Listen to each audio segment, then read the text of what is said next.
നല്ലൊരു chocolate cake കഴിക്കുന്ന പോലെയാണ് കേട്ടോ എനിക്ക് ഒരു പാൻ കേക്ക് കഴിച്ചപ്പോൾ തോന്നിയത്. ഇത് ശരിക്കും ഉണ്ടാക്കിയിരിക്കുന്നത് സ്വീറ്റ് പൊട്ടാറ്റോ വെച്ചാണ് കേട്ടോ. ഇത് കഴിച്ചു കഴിഞ്ഞാൽ ആരും തന്നെ പറയില്ല ഇത് സ്വീറ്റ് പൊട്ടാറ്റോ വെച്ച് ഉണ്ടാക്കിയിരിക്കുന്നതാണെന്ന്.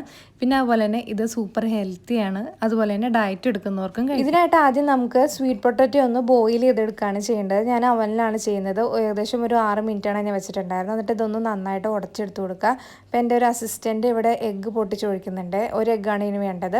പിന്നെ ഞാനൊരു കപ്പ് മിൽക്ക് ഞാനിവിടെ ആഡ് ചെയ്യുന്നുണ്ട്. മധുരത്തിനായിട്ട് ഇവിടെ ഹണി അല്ലെങ്കിൽ മേപ്പിൾ സിറപ്പാണ് ഉപയോഗിക്കേണ്ടത്. ഞാൻ 2 ടേബിൾ സ്പൂണോളാണ് ഉപയോഗിച്ചിരിക്കുന്നത്. പിന്നെ ഒരു 1 ടീസ്പൂണോളം വാനില എസൻസ് ആണ് ആഡ് ചെയ്തേക്കുന്നത്. ഡ്രൈ ഇൻഗ്രീഡിയൻ്റ് ആയിട്ട് ഇവിടെ 1 കപ്പ് വീറ്റ് ഫ്ലോർ, പിന്നെ 1/2 cup unsweetened cocoa powder, 2 teaspoon baking powder, പിന്നെ 1/4 ടീസ്പൂൺ ബേക്കിംഗ് സോഡ, പിന്നെ പിഞ്ചുപ്പാണ്. ഇതെല്ലാം നന്നായിട്ട് മിക്സ് ചെയ്തതിന് ശേഷം ഞാനിവിടെ 1/2 കപ്പ് ഡാർക്ക് ചോക്ലേറ്റിൻ്റെ ചിപ്സ് ആഡ് ചെയ്യുന്നുണ്ട്. എന്നിട്ട് അതും മിക്സ് ചെയ്തിട്ട് ഇതൊന്ന് ചുട്ടെടുക്കുകയാണ് ചെയ്യുന്നത്. ഇതുപോലത്തെ വീഡിയോസ് ഇഷ്ടമാണെങ്കിൽ ലൈക്ക് ചെയ്യുക, അതുപോലെ തന്നെ കമൻറ്റ് ചെയ്യാൻ മറക്കല്ലേ.